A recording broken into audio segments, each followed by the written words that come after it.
सोच कर देखिए आप, ट्रंप को ऐसा लग रहा है, लेकिन अंदर खाने जो बड़ी जानकारी हम आपको बताते हैं। विशेषज्ञों का मानना है कि वेनेजुएला से तेल निकालना मुश्किल है, यानी खजाना तो मिल गया, चाबी नहीं मिल पा रही डोनाल्ड ट्रंप को, क्योंकि तेल निकालना अब केवल एक तकनीकी प्रक्रिया नहीं रही, बल्कि 100 अरब डॉलर का एक ऐसा जोखिम भरा निवेश है जिसमें खतरा है और सफलता की भी 100% कोई गारंटी नहीं है।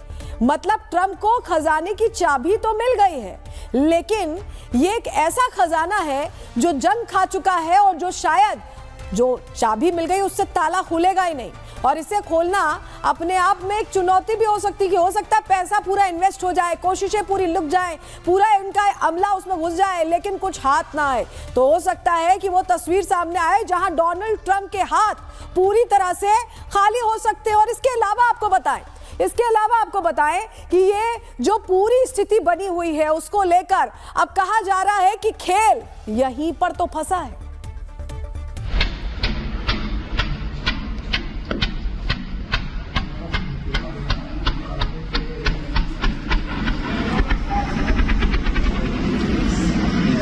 Mira, pero ven acá, no se metan para acá, no saben ustedes ahí que se queda pegado.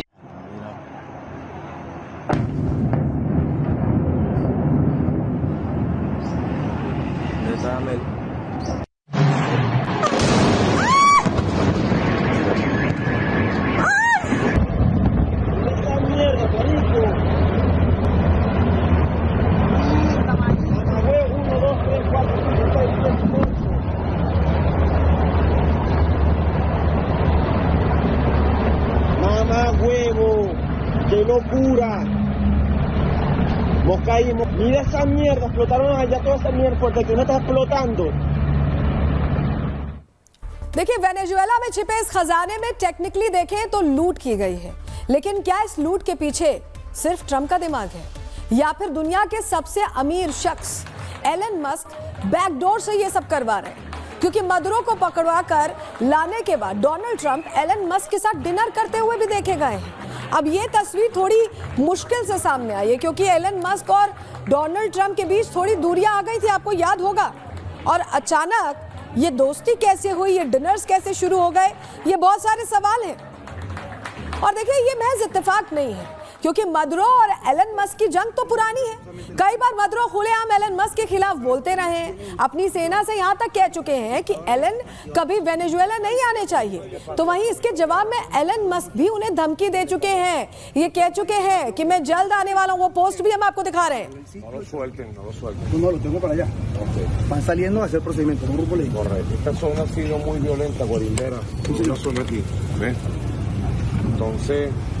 Me alegra mucho que ustedes estén protegiendo al pueblo.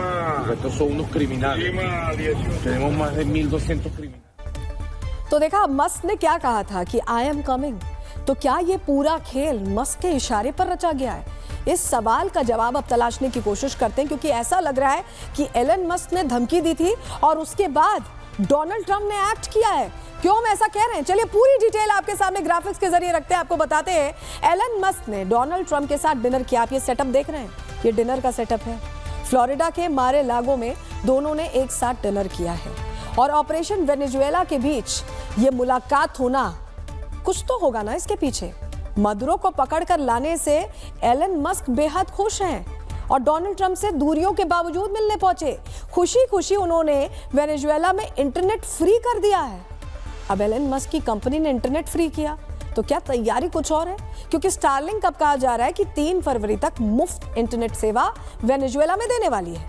लेकिन इन सब के बीच अब लोगों को यह भी शक हो रहा है कि मदुरो और एलन मस्क की जो जुबानी जंग हो चुकी है, क्या ये उसका आफ्टर इफेक्ट है? एलन मस्क ने मदुरो से कहा था कि मैं जल्द आ रहा हूं, वो पोस्ट अभी हमने आपको दिखाया। लोग पूछ रहे हैं कि क्या मस्क के कहने पर ही ट्रंप ने वेनेजुएला पर इतना बड़ा अटैक कर दिया? क्या मस्क और ट्रंप दोनों ही, क्योंकि देखिए बिजनेसमैन है, बिजनेस माइंडेड पीपल है, तो क्या व्यापारिक किस्म के ये व्यक्ति आपस में मिलकर ये गठजोड़ इन्होंने तय किया? तेल पर ट्रंप की नजर थी और मस्क ने भी सोचा कि फायदा तो उन्हें भी मिलेगा, तो तो तेल का लालच दिखाकर एलन ने क्या अब दुश्मनी अपनी निकाल ली है? मदुरो से जो उनका गुस्सा था वो उतार दिया है? ये सब बातें अब लोगों के बीच चर्चा का विषय बनी हुई है और खुलकर इस पर चर्चा हो रही है। सोशल मीडिया पर भी ये बात हो रही है कि क्या एलन मस्क की वजह से ये सब कुछ हुआ है।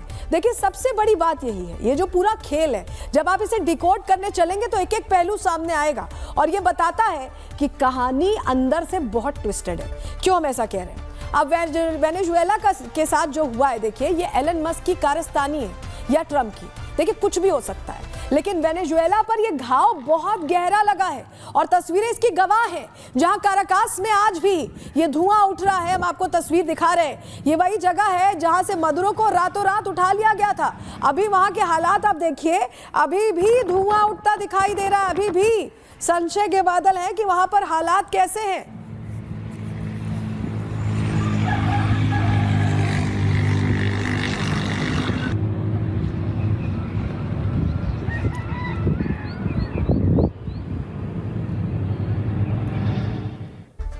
देखिए, काराकस में उठता धुआं आज ये सवाल पूछ रहा है कि क्या ट्रंप का लालच इस देश पर, वेनेजुएला पर भारी पड़ गया, या फिर एलन मस्क के व्यापारी दिमाग ने इस पूरे लूट कांड को अंजाम दिया है। एक्सपर्ट से समझते हैं पूरी डिटेल, उनका क्या कहना है, सुनिए।